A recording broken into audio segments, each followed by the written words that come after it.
Okay, good evening to all of you, and there I am, to welcome good friend and a well-wisher of the Zena family, and Neti Srinivasan, XLRI alumnus, and presently in consulting educational and allied spheres. And we look forward to hear from Neti Srinivasan regarding employability, the big challenge before all educational institutions, and the role of soft skills which come into play. Over to you, Niti Srinivasan. We all look forward to hear from you. Thank you. Thank you, Natarajan sir. Thank you, Zena family. It's my pleasure. And I'd like to talk a lot of things from my experience where I, had to reject a lot of candidates for jobs simply because they did not possess the necessary soft skills. And I'd like to start off with a statistic from 1998 until 2009. I was involved in the BPO business. I mean, I joined it when it was in its infancy. And I remember that we had to hire people in droves, literally hundreds of people every month. And it used to be quite a challenge. And, it surprised me that in a country like India, where there is such high unemployment, opportunities which existed were going begging, simply because a lot of people didn't qualify, not because they did not have the necessary tech skills, but simply because they lacked the soft skills. And just to give you an example, our higher rate was typically less than 2.5%. So out of 100, we were rejecting almost 97 to 98 people, in this game. And it was a little sad. And even then, all the people that we hired, we then had to put them through a pretty strenuous 2 to 3 week program before they could actually become client ready. And oftentimes, some of the programs would go even beyond that.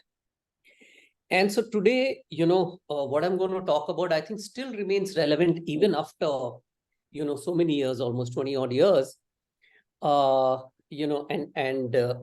This is something that I encounter even today, specifically in the tech field, and of course several others.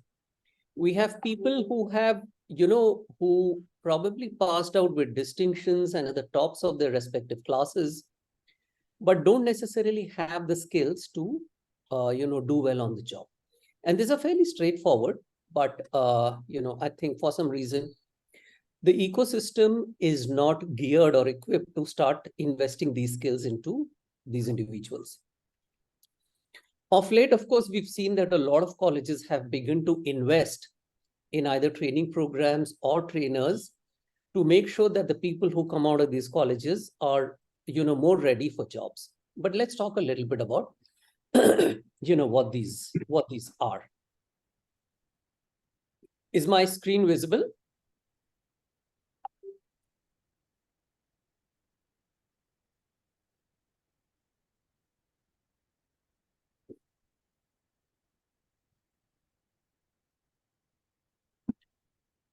Just a sec, please.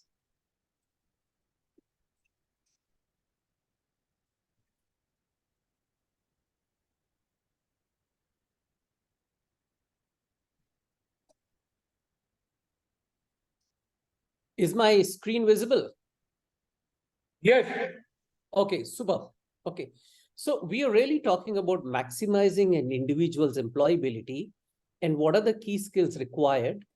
And these are not skills which are important, at the beginning of an individual's career. But I think these are important throughout anybody's career, and not necessarily as an employee. I think these are important just for general success for everybody. In local parlance, in the corporate parlance, these are also called soft skills. And these are typically non-technical, and where, there is no syllabus or there is no curriculum which covers all of these in various colleges. But these are skills which, like communication, problem solving, time management, teamwork, people management, learning to learn, and skills like these, which I think if taught from an early age can give a clear edge to an individual in the corporate world and also even otherwise. Now, what are some of these? Right at the top, I would really put communication. Just the ability to express what you want to say in a manner that the person sitting opposite you understands it and is able to absorb it. As simple as that. I remember when I joined my first job way back in 1990, my HR head told me that there are 3 skills which are critical in the, for succeeding. And I had joined a sales organization. So I assumed that one of the skills would be about selling. But you know what? It didn't turn out to be that. And the 3 skills which you told me that I must inculcate, or anybody must, number 1 is communication. Number 2 is time management. And number 3 is people management. Some of these we'll cover in the presentation as we go forward. But this kind of stuck with me. And when I was reflecting upon it even then, I said, well, these are, I think these are skills that nobody really tells you how to learn. But I think it's something that has to sort of be inborn within you, or, you have to make sure that you invest enough time and energy and effort to inculcate these skills. Now, communication is almost, sort of as basic as ABC. And this does not necessarily mean that you have to be, really well-versed in the English language or any other language. I mean, I've seen so many people, who I have encountered in my career, whose English, I would say, is possibly average, good in a manner of speaking. But they had the passion and they were able to communicate ideas so effectively that you stayed mesmerized listening to them. Now, that doesn't mean that everybody has to be an outstanding orator to be able to become so effective. But communication is important for you to be able to convey your idea. And an example comes here, from my own life. When I was handling the Centers for India for a BPO company, an international BPO, we used to have lots of clients who would come over and some of them probably, not probably, they needed some tech support.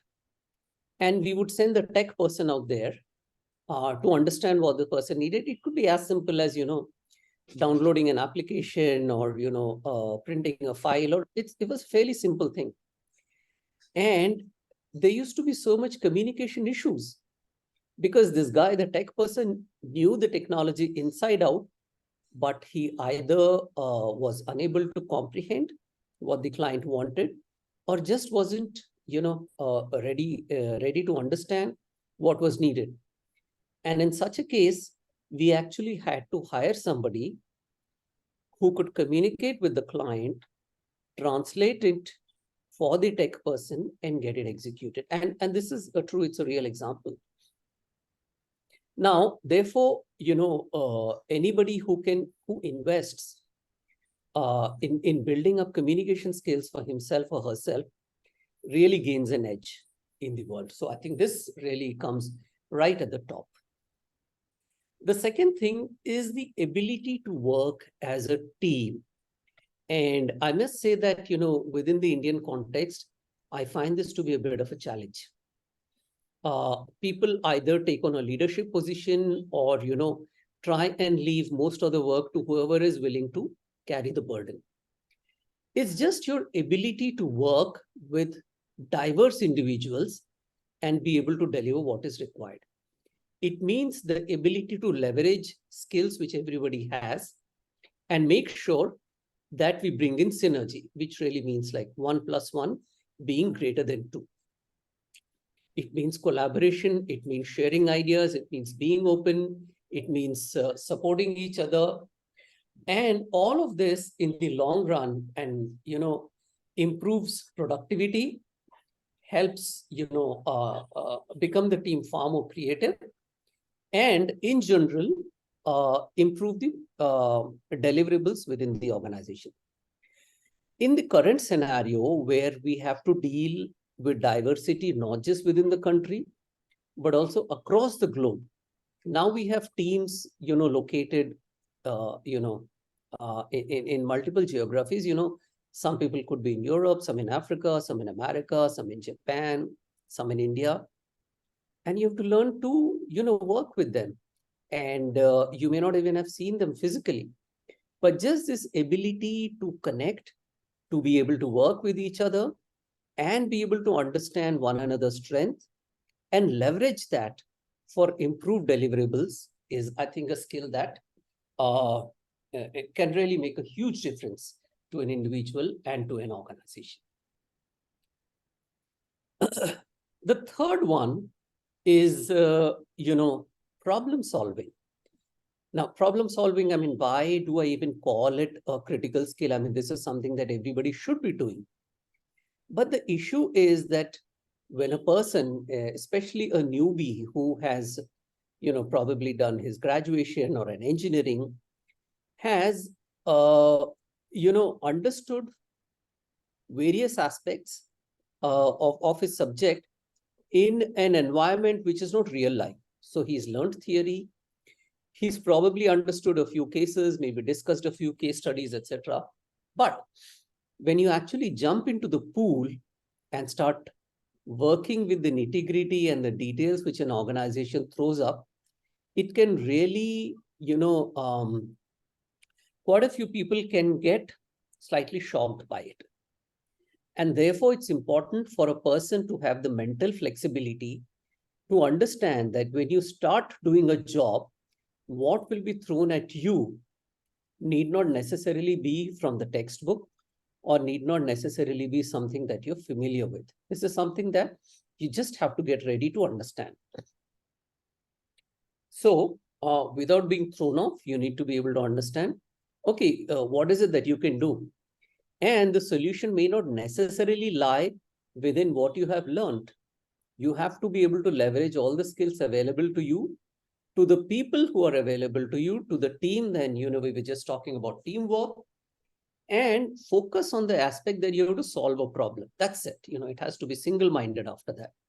So you have to become really quick on your feet, and you have to become really creative when you're handling issues of this nature, because, you've never seen this. And this actually leads to a huge improvement in your personality, in your ability, in just your, I think stuff like this really builds character. So this is another aspect that I think is very critical for anybody to succeed properly. Now, a little bit, which is kind of aligned with this, is what I would call adaptability. The world is changing, and I think the biggest example for this is, the way COVID hit us. We found that a lot of organizations thrived, in COVID, and a lot of organizations sank. I've, of course, had opportunity to work with schools during this time. And I recall when this hit us and a lockdown was suddenly declared, a lot of schools were suddenly left, without a solution on their hands. Now, luckily for us, we had invested in, alternate solutions. And this was, I think, part of a whole exercise of thinking forward and creating redundancies. But it required us to create solutions on the fly. What solution do we use for transferring knowledge? How do we connect with the students? How do we make sure that their mental well-being is also taken care of? How do we make sure that the syllabus gets completed? How do we make sure that their teaching learning is not affected? Now, COVID, of course, is sort of an extreme example, but I mean, it's something that all of us have faced and lived through, and hopefully have grown through that whole process. But those are also opportunities for you to grow and to help the organization grow. So this adaptability can be something as high as COVID. It can be as simple as, what happens, when there's a flood? How do you make sure that everything is going forward? As simple as, suddenly the raw material that you're working with, can get choked. We know that from time to time, huge coffee producing countries like Brazil, because of weather issues, suddenly their, production declines. What do you do? So the fact of the matter is that if you're working in a corporate environment, just for example, you're in sales and your competitor launches a product which is better than yours and is less expensive than yours, how do you handle it? How do you deal with it? So this whole ability to adapt, I think, is one of the key skills that everyone should have in their job. And I think this, just the ability to navigate the changes in the workplace and in the environment and the ecosystem, I think it just puts you in a spot where you can really take advantage of opportunities as and when they come up, and in fact create opportunities for yourself. So that is another aspect I think that's important. Time management is something that I spoke of, when I started talking about, this soft skills right at the beginning.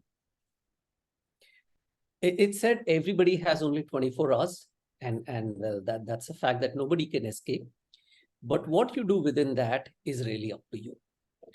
So what this is directly pointing to is your ability to prioritize. There is a whole matrix which talks about what is important or what is not important, what is urgent and what is not urgent. And you just have to make sure, because you have limited time, to be able to do or undertake tasks which truly add value to you and to the organization.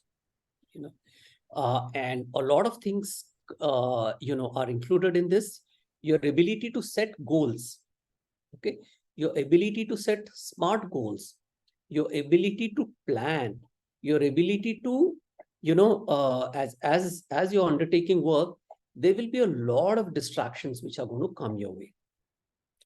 And you must have an ability to deal with that, overcome that, and continue on your path.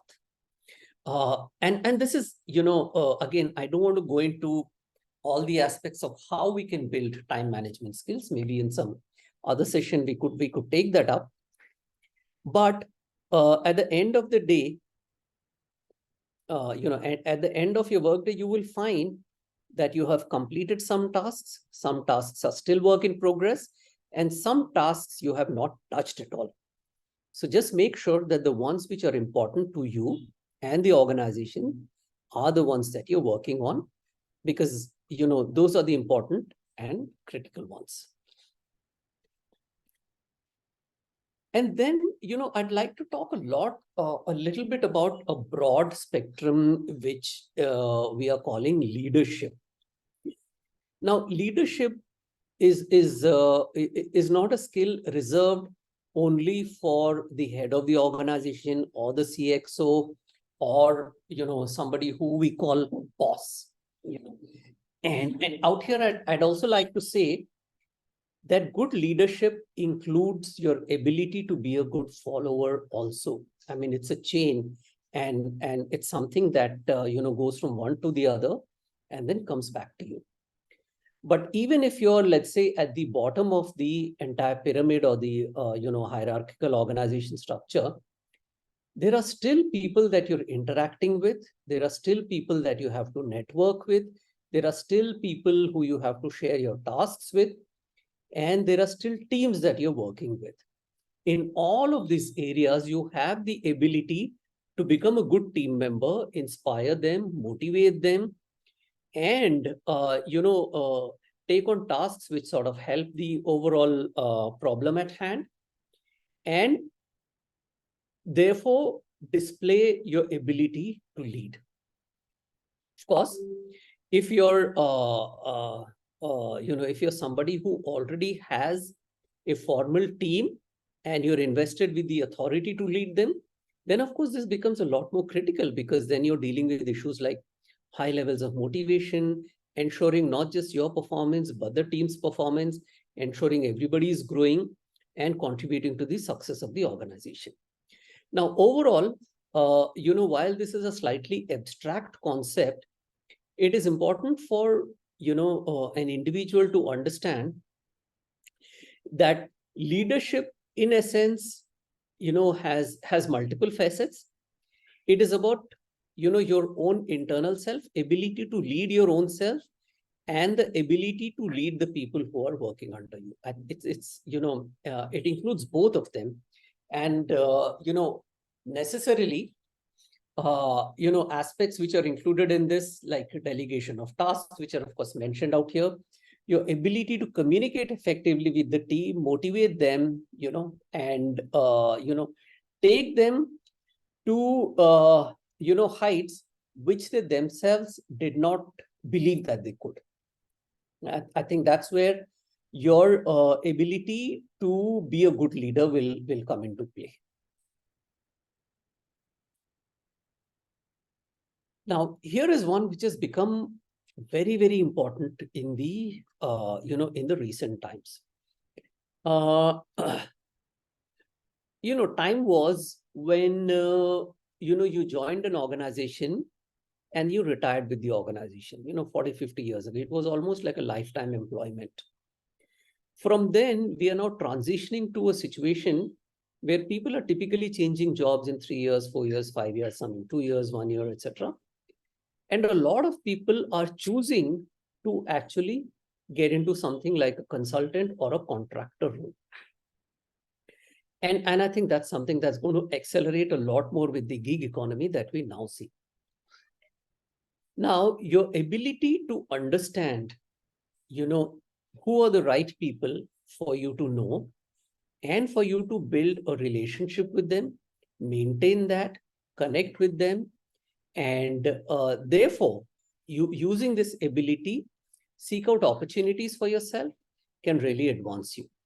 And, this networking skills, it not necessarily only because, you could be working in a consulting sort of setup, but even within the organization, your ability to network with the key individuals, with the key vendors, with the, people up the hierarchy and also below the hierarchy and your peers will help you understand what are everybody's strengths.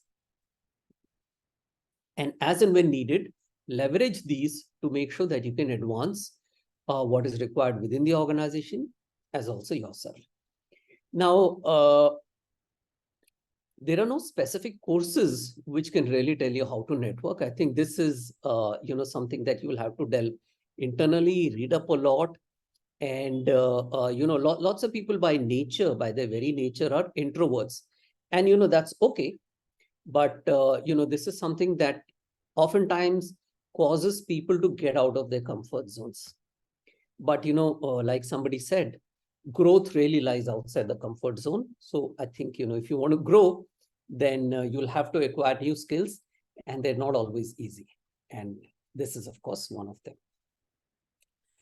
In conclusion, what I'd like to say is that, your skills that you pick up in your graduation, your tech skills, are the ones which can probably get you to the interview. But I think your ability to master these soft skills will help you succeed not just in the interviews, but also in your job and in your life. I think skills that we spoke about, like communication or time management, I mean, we didn't really speak about, people management, but I think networking skills are a little bit of that. Your ability to solve problems, your ability to build on all of these will help you lead not just, a very productive life in your job, but I think it'll also improve your personal life and make you a better human being, in my opinion. So that is that. Thank you for your time. And I hope at least a little bit of what I said was meaningful for you. And thank you. Oh, that was a wonderful session, Neti Srinivasan.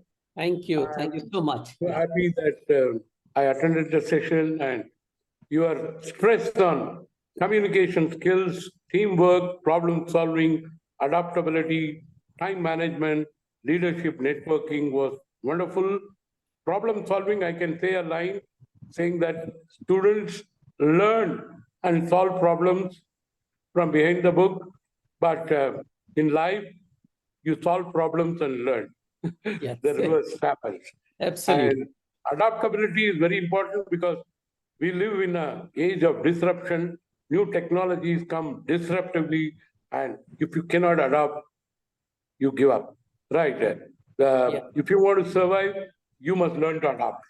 In time Absolutely. management, such a wonderful thing. People don't know the difference between urgent and important. What is urgent may not be important. What is important may not be urgent. Right. So, when to do a thing immediately, when to schedule it, when to delegate it, when not to do it. If it is not urgent and important, don't do it. Drop it. And Exactly. Yeah. if it is highly urgent but not important, delegate it. Right. And if it is urgent, and highly important, do it immediately. If it is highly important but not urgent, schedule it. Right. That's wonderful. Leadership. Well, leader is one who knows the way, goes the way, and shows the way. And if you can't do it, then there's no leadership. And networking, of course.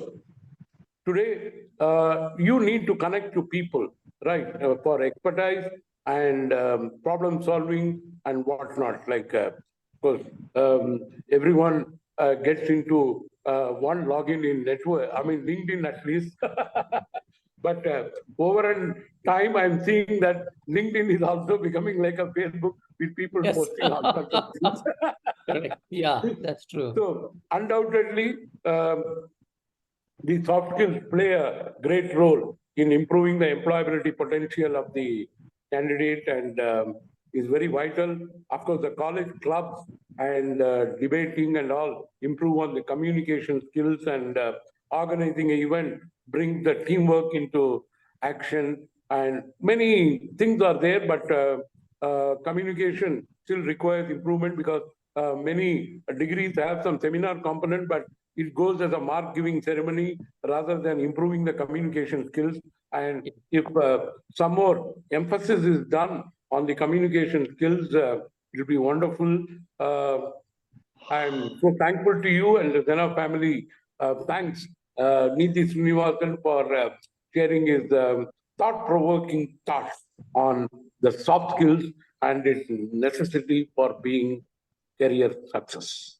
Thank you, Thank Neti Srinivasan. Thank you. Thank you, Natarajan sir. Thank you so much. Thank you, Okay, brother. Raji, thank you.